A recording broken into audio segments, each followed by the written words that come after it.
ইন্ডিয়াকে হারাতে টসে জিতে ব্যাটিং এর সিদ্ধান্ত নিল শক্তিশালী অস্ট্রেলিয়া। আরে এই কাংলা, ভারত যে জিতে গেছে, ভারত তো ফাইনালে উঠেই গেল, তুই এবার কান্নাকাটি তোদের শুরু কর। বাংলাদেশ একটু শুরু কর, দেখি তোরা কতটা আবার কান্নাকাটি করতে পারিস, কারণ আব্বু যে তোদের হেরে গেল। তো বন্ধুরা, ফাইনালে অবশেষে সুখবরটা চলে এলো। ভারত অস্ট্রেলিয়াকে হারিয়ে দিয়ে একেবারে তারা ফাইনালে উঠে গেছে।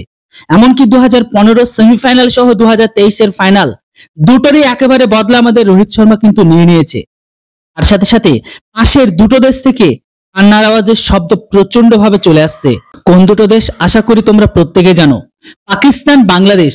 কারণ ভারত, বাংলাদেশ ও পাকিস্তানের বাবাকে হারিয়ে যে ফাইনালে উঠেছে। এই মুহূর্তে বাংলাদেশের ইমন পাগলা, কোথায় তোর ডিম ফাটানোর চ্যালেঞ্জ? সেই ডিম ফাটানোর চ্যালেঞ্জ তো এখন অতীতে। এখন তো ফাইনালে উঠে গেছে ভারত। অস্ট্রেলিয়াকে তোর বাবা বানিয়েছিলি, কি হলো তোদের বাবার অবস্থা সেটা নিজেরাও দেখলি।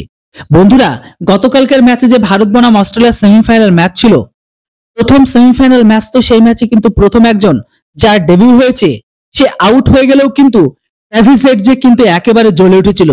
কিন্তু যেই বরুণ চক্রবর্তী আসলো, ট্র্যাভিস হেড প্রথম বল খেলেই একেবারে ফাটাক।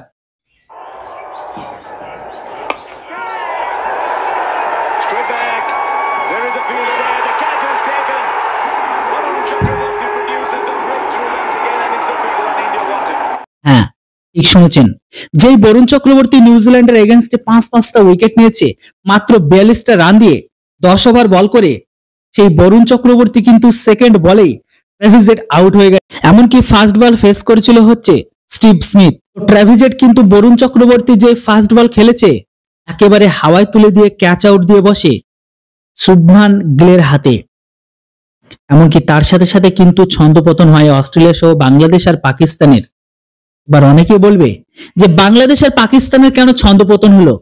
ভাই, তোমরা জানো যে ঠিক এই মোমেন্টে দাঁড়িয়ে বাংলাদেশ সহ পাকিস্তানের ঘরের ভেতরে গতকালকে কতগুলো টিভি ভেঙেছে, মোবাইল ভেঙেছে।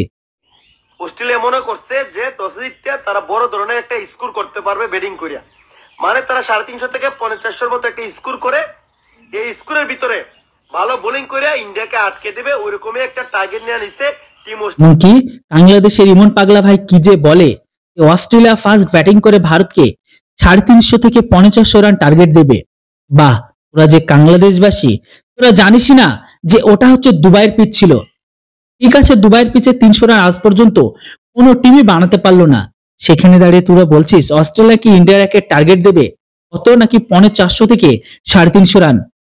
আরে ভাই, তুই তো দেখছিস সত্যি ইয়াবাকে একবার ভিডিও বানাতে বসেছিস, নয়তো উটের মূত্র।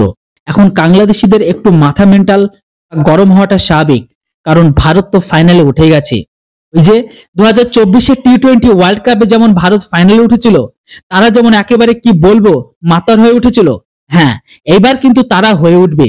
তবে এখানে দেখার বিষয়, কিন্তু সেকেন্ড সেমিফাইনাল ম্যাচ জিতে কে ভারতের এগেনস্টে পড়ছে, সাউথ আফ্রিকা নাকি নিউজিল্যান্ড? যদি সাউথ আফ্রিকা পড়ে তাহলে বাংলাদেশের নতুন বাবা হবে সাউথ আফ্রিকা, আর যদি নিউজিল্যান্ড পড়ে তাহলে বাংলাদেশের আবার আরেক বাবা হবে নিউজিল্যান্ড। এখন শুধু সেকেন্ড সেমিফাইনাল এটাই দেখার পালা যে সেখান থেকে জিতে ফাইনাল ম্যাচ ভারতের সাথে কে খেলতে যায়। আর বন্ধুরা, একটু ভালোভাবে দেখেন তো, পাকিস্তান নাকি আইসিসি টুর্নামেন্টে, মানে 2025-এর চ্যাম্পিয়নশিপ ট্রফির যে টুর্নামেন্ট আয়োজিত হয়েছে সেটা নাকি পাকিস্তানের হোস্ট। ঠিক আছে ভাই, কিন্তু ভাই কিসের হোস্ট, যেখানে কিন্তু ফাইনাল খেলাই হলো না, যে দেশের ভিতরে যেখানে কিনা ফার্স্ট সেমিফাইনাল খেলা হলো না, সেই দেশ কিনা আবার হোস্ট। এমনকি সব থেকে বড় কথা, যে দেশ কিনা আগে ভাগে এই টুর্নামেন্ট থেকে ছিটকে বার হয়ে গেছে তাদের ভাই সহ। সত্যি ভাবলে আমার হাসি পায় যে এই বাংলাদেশি আর পাকিস্তানিদের কথা শুনে। এই মুহূর্তে আবার বাংলাদেশের ইমন ভাই, তুই আগে একটা কাজ কর, নিজের দেশকে ভালো করে ক্রিকেট খেলা শেখা, তারপর তোরা অস্ট্রেলিয়াকে বাবা বানা, নিউজিল্যান্ডকে বাবা বানা, সাউথ আফ্রিকাকে বাবা বানা। কেননা তোদের আব্বুর অভাব নেই, যখন যাকে পারিস তখন তাকে আব্বু বানিয়ে নিস।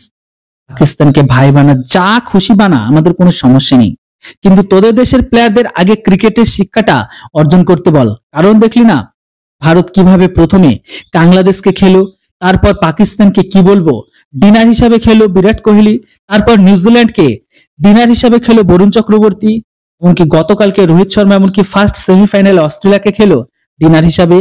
তবে যেটা হোক, এখন এটাই সব থেকে বড় খবর বা খুশির খবর ভারতবাসীর জন্য, ভারত অলরেডি ফাইনালে উঠে গেছে। সেমিফাইনাল ম্যাচ পার করে আর তার থেকে বড় মজার বিষয়, অস্ট্রেলিয়াকে সেমিফাইনালে একেবারে উল্টে পাল্টে খেলে দিয়েছে ভারত। ঠিক আছে, তো যেটাই হোক না কেন, এখন তো এটা খুব মজাদার হচ্ছে। কারণ যেটা হোক এখন তারও মজাদার হচ্ছে, কেননা ভারত ফাইনাল উঠেছে আর ফাইনালটাও জিততে হবে, কারণ এখান থেকে আরো ফাইনাল ছাড়া একদমই চলবে না ভারতের। অবশেষে ইন্ডিয়াকে 265 রানের টার্গেট দিল অস্ট্রেলিয়া। অবশেষে জমজমাট সেমিফাইনাল ইন্ডিয়া বনাম অস্ট্রেলিয়া। সেই ইন্ডিয়াকে 265 রানের টার্গেট দিল অস্ট্রেলিয়া, মানে অস্ট্রেলিয়া 264 রান করছে। ভাই রে ভাই, ইন্ডিয়া মানে কি বলবো, যে বোলিংটা করছে ভাই অসাধারণ ভাই, এক কথায় অসাধারণ বোলিং করে ফেলাইছে টিম ইন্ডিয়া। নাইলে আজকে টার্গেটটা থাকার কথা 300 রান বা 320 রান।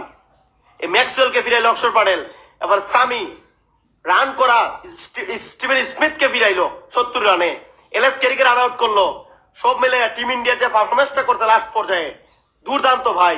এলএস কেরিকে রান আউট না করলে স্কোর হয়তো আরো 265 থেকে সেটা 290 বা 95 হইতে পারতো। কিন্তু ইন্ডিয়ার ফিল্ডিং, বোলিং সবকিছু ছিল আউটস্ট্যান্ডিং। টিম ইন্ডিয়া ভাই আউটস্ট্যান্ডিং একটা বোলিং করে ফেলেছে আজকে। ভাই রে ভাই, কি বলবো কি বলবো ভাই, অস্ট্রেলিয়া ব্যাটসম্যানরা মোটামুটি ভালোই খেলছিল। জস ইংলিশ দাঁড়াইতে পারে নাই, 14 বলে 11 করে ফেরত গেছে, 12 বলে 11 রান করে আউট হয়েছে। সে একটা বড় স্কোর করার কথা ছিল, পারে নাই। Travis head very good start করছিল ভাই, 39 রান করে ফেলাইছিল, কিন্তু সে ট্রাভিস হেডকে ফিরাই দিল বরুণ চক্রবর্তী। আর কিরে ভাই, এই বরুণ চক্রবর্তীটা কে রে ভাই, প্রতিদিন আইসা মানে কি একটা অবস্থা ভাই। বরুণ চক্রবর্তী প্রতিদিন আইসা এত ভালো বোলিং করে ফেলায়, বিপক্ষ দলকে একদম ঘাম জড়াই দেয় ভাই। আজকে বরুণ চক্রবর্তী গুরুত্বপূর্ণ 2টা উইকেট নিয়ে মনে করে একদম অস্ট্রেলিয়ার 12টা বাজিয়ে দিয়ে গেছে। বরুণ চক্রবর্তী একটা উইকেট নিছে ভাই, বেশি উইকেট নেয় নাই। একটা দামি দামি উইকেট নিছে, সেটা হচ্ছে ট্রাভিস হেডের উইকেট। মানে রোহিত শর্মার ক্যাপ্টেন্সি রে ভাই দুর্দান্ত। ট্রাভিস হেডকে ফিরানোর জন্য ট্রাভিস হেড যখন পাগলামা শুরু করছে, তখন ওই রোহিত শর্মা বোলিং করতে আছে বরুণ চক্রবর্তীকে, আইন না 2 নম্বর বলই বরুণ চক্রবর্তী উইকেট পেয়ে গেল ট্রাভিস হেডের। অসাধারণ ভাই। অস্ট্রেলিয়া বুদ্ধি কারাইয়া টসে জিততে নিয়ে গেছে ব্যাটিং। টসে জিততে ব্যাটিং নেওয়া মানে হচ্ছে সেফ একটা স্কোর, কারণ টসে জিততে ব্যাটিং নিলে যে মাঠে খেলা হইতেছে ভাই, দুবাইয়ের যে মাঠে খেলা হইতেছে, এই মাঠে আগে ব্যাটিং করিয়া 250 থেকে 270 রান করলে পরে ব্যাটিং গুলা চেস করতে পারে না। মানে ভাই অস্ট্রেলিয়ার মাথা আছে ভাই, মাথা আছে ভাই, ব্রেন আছে অস্ট্রেলিয়ার। অনেক ভালো একটা টিম তাদের। তারা জানে কি করে ম্যাচ উইন করতে হয়। তারা বড় দল, বিগ টিম, ভালো করে জানে যে আজকে সেমিফাইনাল ম্যাচ ইন্ডিয়াকে হারাতেই হবে। আর যদি ইন্ডিয়াকে হারাতে না পারে অস্ট্রেলিয়াকে আপনার অস্ট্রেলিয়ার বিমান। বন্ধুরা, এর উপর তোমাদের কি মতামত এই ভিডিওর নিচে কমেন্ট বক্সে লিখে জানাতে কেউ ভুলবে না, কেননা তোমাদের মতামতেই তো বাংলাদেশিদের জ্বলবে। এছাড়া বাংলাদেশি ইমন পাগলাচোদা ভালো মতন একটু তাকেও দিয়ে দিও, কেননা প্রত্যেকবার এমন এমন চ্যালেঞ্জকে রাখি। আমি বলেছিলাম এর আগের ভিডিওতে, আমি এর আগে একটি ভিডিওতে বলেছিলাম যদি গাড়ির দম থাকে এইসব আলফাল চ্যালেঞ্জ গুলোকে বাদ দিয়ে ধর্ম পরিবর্তনের চ্যালেঞ্জটা করে দেখা। যদি গাড়ি দম থাকে নিয়ে দেখাস, ওটা মানুষের কাছে গ্রহণযোগ্য হবে। এই সমস্ত ডিম ভাঙা, তার ন্যাড়া হওয়া, মাথায় ঘোল ঢালা, দুধ ঢালা, এগুলো একদম পছন্দ নয়। যেটা হোক বন্ধুরা, পুরো ভিডিওটি দেখে কেমন লাগলো, আর আপনি যদি একজন ভারতীয় ভিউয়ার্স হয়ে থাকেন তবে একটি কমেন্ট মাস্ট করবেন। আর চ্যানেলটিতে নতুন হলে অবশ্যই সাবস্ক্রাইব করুন। দেখা হচ্ছে পরে একটি নতুন রোস্টিং ভিডিও নিয়ে বাংলাদেশিদের। Thanks for watching. জয় হিন্দ, বন্দে মাতরম।